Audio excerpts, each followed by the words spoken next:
ರಾಜರಾಜೇಶ್ವರಿ ನಗರ ವಿಧಾನಸಭಾ ಕ್ಷೇತ್ರದ JP park ಉದ್ಯಾನವನದಲ್ಲಿ ಕರ್ನಾಟಕ ರಾಜ್ಯ ಸರ್ಕಾರದ ಉಪಮುಖ್ಯಮಂತ್ರಿಗಳಾಗಿರುವಂತಹ ಡಿಕೆ ಶಿವಕುಮಾರ್ ಸರ್ ಅವರು ಬೆಂಗಳೂರು ಉಸ್ತುವಾರಿ ಸಚಿವರು ಕೂಡ ಹೌದು.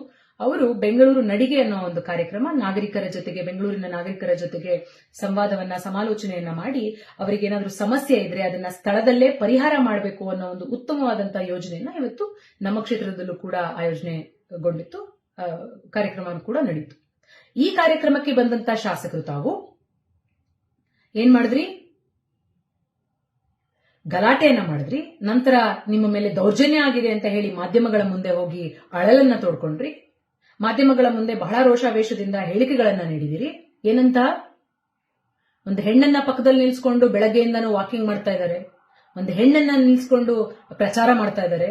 ನಿರ್ಭೀತ, ನಿಷ್ಪಕ್ಷಪಾತ, ವಿಶ್ವಾಸಾರ್ಹ ಸುದ್ದಿಗಳಿಗೆ ಮತ್ತೊಂದು ಹೆಸರಾಗಿರೋ ನ್ಯೂಸ್ 18 ಕನ್ನಡ ಈಗ ಆಪ್ನಲ್ಲೂ ಲಭ್ಯ ಇದೆ. ದಯವಿಟ್ಟು ಇಲ್ಲಿರೋ QR ಕೋಡ್ ಅನ್ನ ಸ್ಕ್ಯಾನ್ ಮಾಡಿಕೊಂಡು ಆಪ್ ಡೌನ್ಲೋಡ್ ಮಾಡೋದಕ್ಕೆ ಮರಿಬೇಡಿ. ನಿಮ್ಮ ಬೆಂಬಲ ಹೀಗೆ ಸದಾ ನಮ್ಮೊಂದಿಗಿರಲಿ.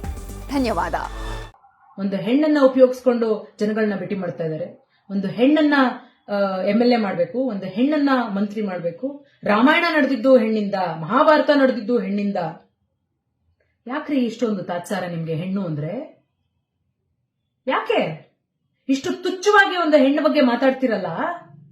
ಈ ದೇಶದಲ್ಲಿ ಬ್ರಿಟಿಷರ ವಿರುದ್ಧ ಹೋರಾಟ ಮಾಡಿ ತನ್ನ ಜೀವವನ್ನ ತ್ಯಾಗ ಮಾಡಿದಂತಹ ರಾಣಿ ಲಕ್ಷ್ಮೀಬಾಯಿ ಕೂಡ ಒಬ್ಬ ಹೆಣ್ಮಗಳೇ. ಹೆಣ್ಣು ಮಕ್ಕಳಿಗೆ ಶಿಕ್ಷಣವನ್ನ ನೀಡಬೇಕು ಅಂತ ಹೇಳಿ ಆವಾಗಿನ ಕಾಲದಲ್ಲೇ ಸಮಾಜದ ಸುಧಾರಣೆ ಆಗ್ಬೇಕು ಅಂತ ಹೇಳಿ ಹೋರಾಟ ಮಾಡಿದಂಥದ್ದು ಕೂಡ ಸಾವಿತ್ರಿಬಾಯಿ ಫುಲೆ ಅನ್ನೋ ಒಬ್ಬ ಹೆಣ್ಮಗಳೇ. ಈ ದೇಶದಲ್ಲಿ ಪ್ರಧಾನಿಯಾಗಿ 2 ಬಾರಿ ಆಳಿದಂಥದ್ದು ಕೂಡ ಇಂದಿರಾ ಗಾಂಧಿ ಎಂಬ ಒಬ್ಬ ಹೆಣ್ಮಗಳೇ. ಪ್ರಪಂಚವೇ ಬಾಹ್ಯಾಕಾಶದತ್ತ ತಿರುಗಿ ನೋಡೋಂಗೆ ಮಾಡಿದ್ದು ಕೂಡ ಕಲ್ಪನಾ ಚಾವ್ಲಾ ಎಂಬ ಹೆಣ್ಮಗಳೇ. ಅಷ್ಟೆಲ್ಲಾ ಬೇಡಾರಿ, ನಿಮ್ಮಂತ ಒಬ್ಬ ಸತ್ಪ್ರಜೆಗೆ ಜನ್ಮ ನೀಡಿರುವಂತದ್ದು ಕೂಡ ಒಬ್ಬ ಹೆಣ್ಮಗಳೇ. ನೀವು ಜನ್ಮ ನೀಡಿರುವಂತದ್ದು ಕೂಡ ಇಬ್ರು ಹೆಣ್ಮಕ್ಳಿಗೆ ನೆನಪಿರ್ಲಿ.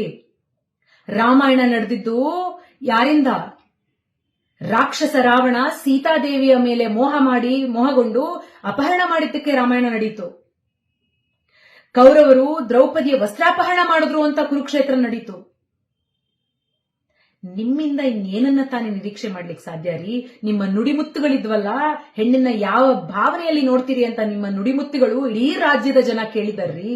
ಒಬ್ಬ ಗುತ್ತಿಗೆದಾರನನ್ನ ಮನೆಗೆ ಕರೆದು ಆತನಿಗೆ ಲಂಚದ ಬೇಡಿಕೆ ಇಟ್ಟು, ನೀನು ಲಂಚ ಕೊಡಕ್ಕಾಗದೆ ಹೋದ್ರೆ ನಿನ್ನ ಹೆಂಡತಿ ಮಗಳನ್ನ ನನ್ನ ಮಂಚಕ್ಕೆ ಕಳಿಸು ಅಂತ ಹೇಳದಂತ ಮಹಾನ್ ಪುರುಷ ಅಲ್ವೇನ್ರಿ ನೀವು? ನಿಮ್ಮಂತ ನಾಲಿಗೆಗೆ ಕಂಡ್ರಿ ಹೇಳಿರೋದು ಪುರಂದರದಾಸರು, ಆಚಾರವಿಲ್ಲದ ನಾಲಿಗೆ ನಿನ್ನ ನೀಚ ಬುದ್ಧಿಯ ಬಿಡು ನಾಲಿಗೆ, ವಿಚಾರವಿಲ್ಲದೆ ಪರರನ್ನ ದೂಷಿಸಲು ಚಾಚಿರುವ ನಾಲಿಗೆ ಅಂತ.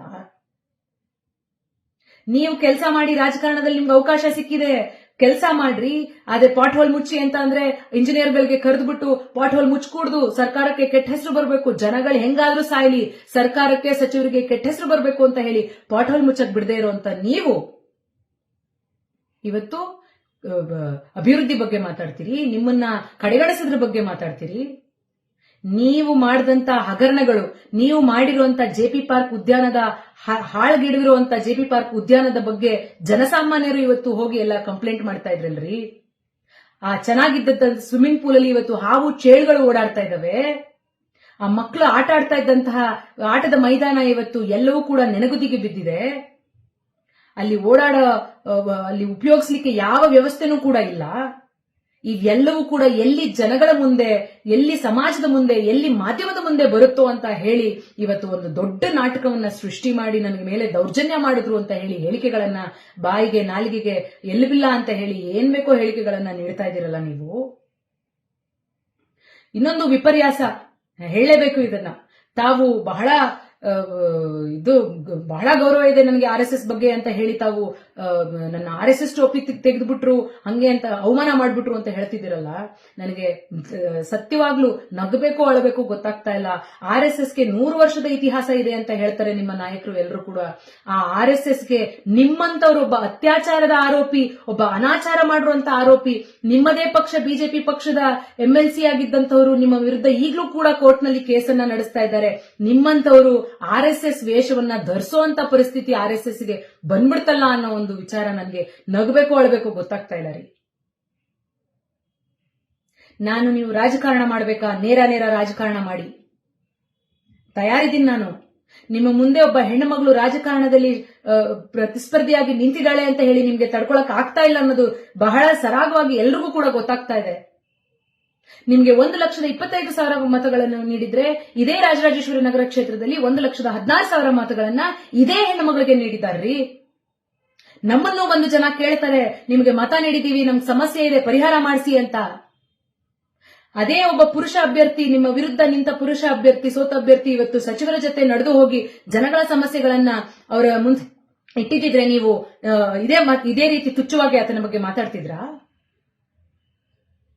ನಿಮ್ಮಿಂದ ನಿರೀಕ್ಷೆ ಏನು ಮಾಡಕ್ ಸಾಧ್ಯ ಇಲ್ಲ ರೀ. ಆದ್ರೆ ಒಂದು ಮಾತು ಮಾತ್ರ ಹೇಳ್ತೀನಿ, ದಯಮಾಡಿ ಇದನ್ನ ಎಚ್ಚರಿಕೆ ಅಂತ ತಿಳ್ಕೊಳ್ಳಿ. ಮತ್ತೊಮ್ಮೆ ನೀವು ತುಚ್ಛವಾಗಿ ಬಹಳ ಕೀಳ್ಮಟ್ಟಕ್ಕೆ ನಮ್ಮ ಬಗ್ಗೆ ಮಾತಾಡಿದ್ರೆ ನಾನು ಕಾನೂನಿನ ಮೂಲಕ ಹೋರಾಟ ಮಾಡಬೇಕಾಗತ್ತೆ. ಎಚ್ಚರ ಇರಲಿ.